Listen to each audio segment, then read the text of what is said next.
大家好，这里是大雁 Talk，今天来谈一谈新加坡给我的印象最深的是什么？说到新加坡呢，可能很多人第一反应就是很小，然后很安全。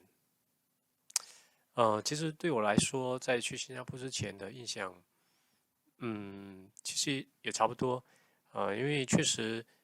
新加坡的面积相对比较小一些，然后整个的城市的文明程度也是相对比较高，所以来讲，这些基本的印象应该是很多还没去过新加坡人的最直接的感受。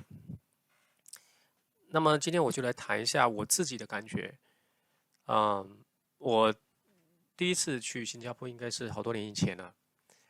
所以不知道现在的这个新加坡的情况是不是跟以前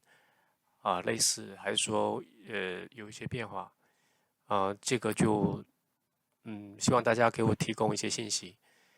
然后我只是讲一讲我自己的感受。首先呢，新加坡给我的感觉就是最深的其实有好多点，我只能一点一点来说。第一呢，就是确实是比较安全。一个呢，在城市里面这些监控的设备其实是蛮多的，所以基本上这些角角落落很多地方它都能够就是观察得到，所以有一些犯罪的成本它自然就变得比较高。另外一个，作为一种这种岛城的这种模式的国家来讲，它天然的就有一种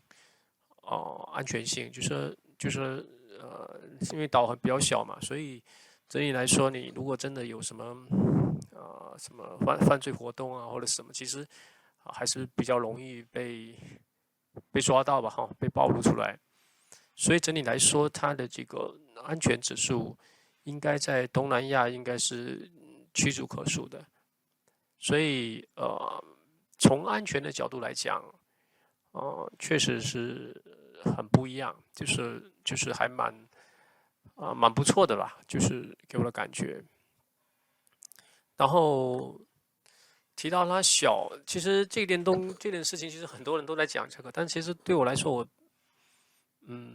没太有什么感觉，因为怎么讲呢？因为人其实生活的尺度，在一个地方，你能生活的大部分的时间跟范围，应该就是在一个城市里面。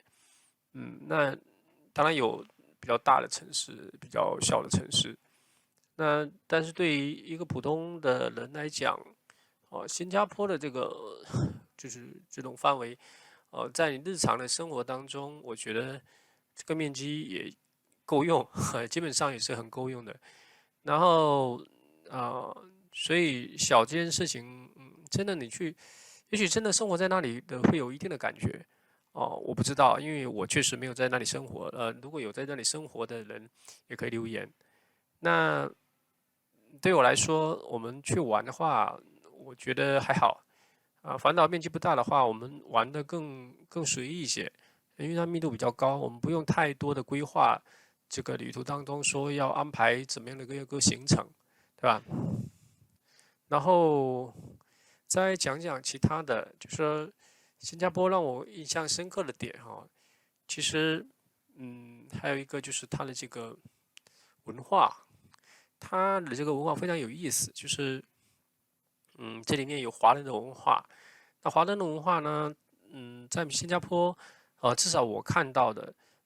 更多的是来自于福建、广东，特别是闽南、潮汕这一带的文化会更多一些。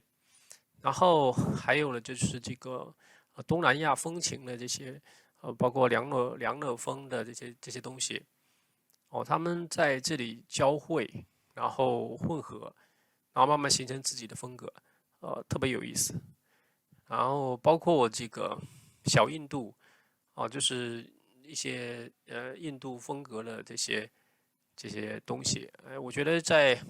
你在路上，在一个很小的一个国家里面，但是你可以随时可以看到差异蛮大的这些族群，就说从那文化程度上，不是程度，文化的这个差异性上面其实蛮大的。就是华人话、马来人，然后这个印度人，其实他们的这些文化的差异其实还是蛮大的，但是他们相处的还是非常的融洽，各自还能保持自己文化的独立跟完整性，这点是让我还蛮吃惊的。哦，总的来说，我觉得就是感受最深应该是这一点，就是说，哦，以前我们总觉得说，文化的差异，然后族群的这种不同，可能最容易形成的一些矛盾。但是呢，在